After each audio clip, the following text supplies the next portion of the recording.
Hi, Timothy Pope here from ShanghaiEye. China's political season has begun. The annual meetings of the National People's Congress and the Chinese People's Political Consultative Conference. That's the NPC and the CPPCC. For short, we call it the two sessions. One of the first things that happens on the first day of the two sessions is a speech from the Chinese Premier Li Qiang. He delivers the government work report. And today, I wanted to look at what's in that speech for households and for ordinary people in China. So here are my top 5 takeaways for households. 1. A projected CPI increase of 2%. Premier Li said, by better balancing total supply and demand, we will steer general price levels back into positive territory and produce a reasonable, modest rebound in consumer prices to facilitate a virtuous cycle in the economy. This one is really important for China at a structural level. Prices going up might not immediately sound like a good thing, but this will help the whole economy. And the other things that the Premier wants to get done this year will be easier if China hits the inflation target. 2, there's going to be more help for consumers. The headline announcement here is something that we're familiar with. It's the extension of the Consumer Goods Trade-in Program. This is a big thing for middle-income households in China. 250 billion yuan is being allocated for these consumer subsidies, and we know this works. Last year's subsidies generated 2.6 trillion yuan in sales. There's also an acknowledgement here that Chinese people need more time to spend. In the past, we've seen the extension of holidays like Labor Day on May 1st into a week-long break, but there's a passage in the speech about introducing spring and autumn school holidays and staggered paid leave for workers.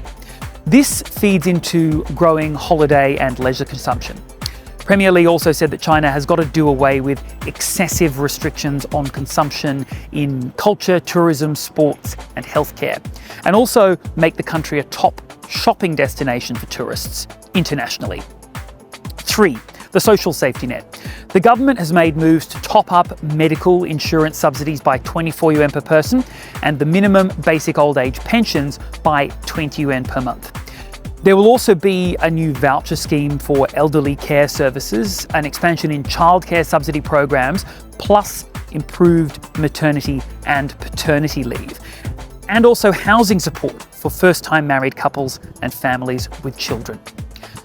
The numbers here might sound modest, but they will be felt, and the direction of travel in this is really important. This not only supports the community, but it gives a nod to the fact that we in China underconsume by international standards because of precautionary saving. China has a lot of just-in-case money sitting in household bank accounts. This might help to unlock some of that. 4. Housing. There was another step up in what we heard from the government on stabilising the real estate market.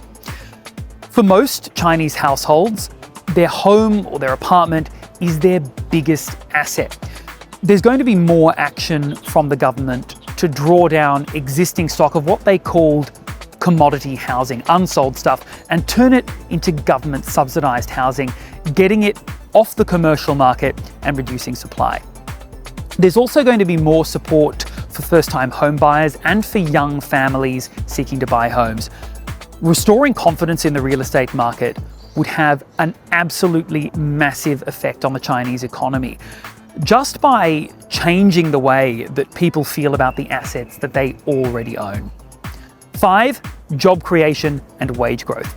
Premier Li said that the government was committed to developing an income growth plan to raise the wages of urban and rural workers. To me, this is one of the most important things on the agenda for this year, because nothing that we do to boost consumption or to fix the housing market really works for people or families whose wages haven't gone up since before the pandemic.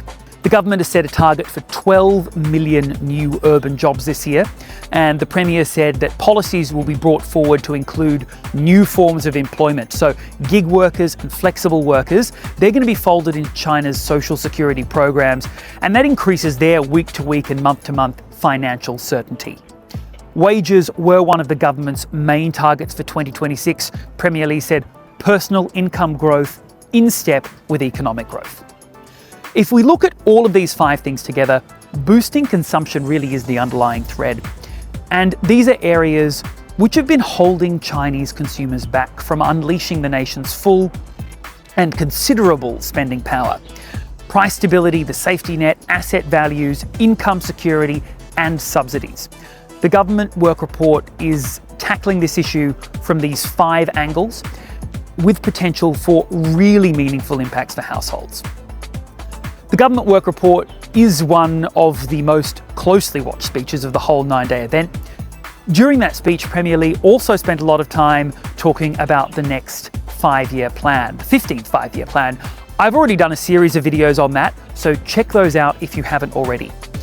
We're going to continue covering the 2 sessions and break down the big announcements for you throughout the political season. So stay tuned. We'll see you next time.